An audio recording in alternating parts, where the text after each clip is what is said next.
శ్రీ గణేశాయ నమః. ఓం శ్రీ గురుభ్యో నమః. శ్రీమాత్రే నమః. నమస్కారం అండి అందరికీ. Welcome to my YouTube channel Shri Manju spiritual.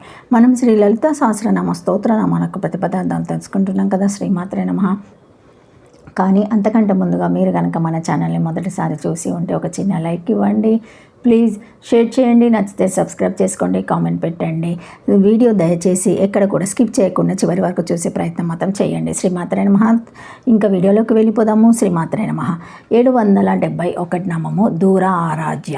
4 అక్షరముల నామం. ఈ నామంతో అమ్మవారికి నమస్కరించేటప్పుడు దూరారాధ్య నమః అని చెప్పాలి. దూర ఆరాధ్య దుష్టులచే ఆరాధింప వీలుగా కానిది. ఏ పనిని చేయడానికైనా ఒక అర్హత ఉండాలి. అందరూ అన్ని పనులు చేయడానికి అర్హులు కారు. ఆరాధన విషయాల్లో అర్హత అనేది మంచితనాన్ని బట్టి వస్తుంది, కానీ బలాన్ని బట్టి కాదు. అందులోని అమ్మవారిని ఆరాధన చేయాలంటే అంతకు పూర్వం ఎంతో పుణ్యం చేసి ఉండాలి. అలా పుణ్యం చేసుకున్న వారికి అమ్మవారిని ఆరాధించాలనే అభిలాష కలుగుతుంది. మిగిలిన దూషిత మనసు కల్లవారికి దుష్టులకు అమ్మవారి ఆరాధనపై దృష్టి మల్లదు. ఆదిశంకరులు సౌందర్యలహరిలోని శివశక్త్యోయుక్త అన్న ప్రప్రథమ శ్లోకంలోనే ప్రణంతుం స్తోత్వః కథామకృత పుణ్య ప్రభావతి అన్న చివరి పాదంలో చెబుతారు.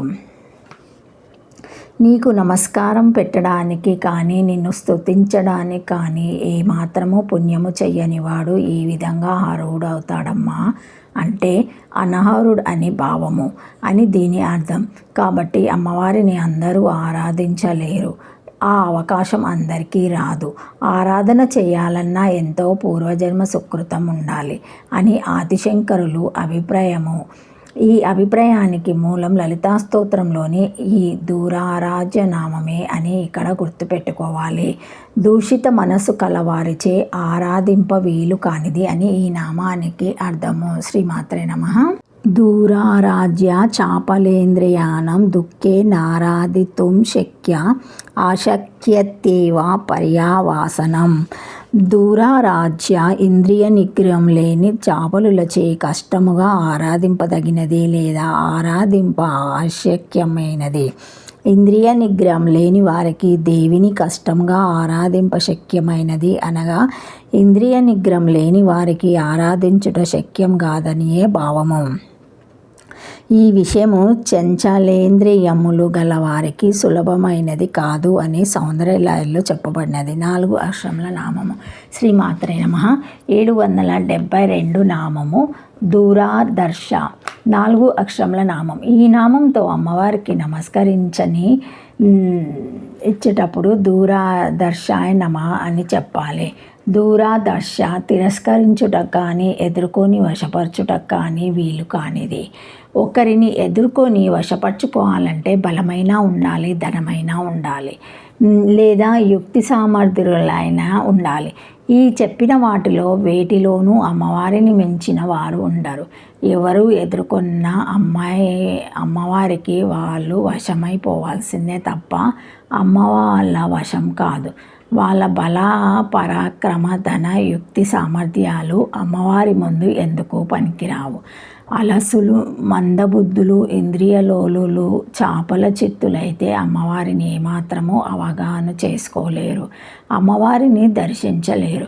భక్తులు లేదా భక్తితో కూడిన జ్ఞానులే అమ్మవారిని అర్థం చేసుకొని దర్శించుకోగలరు.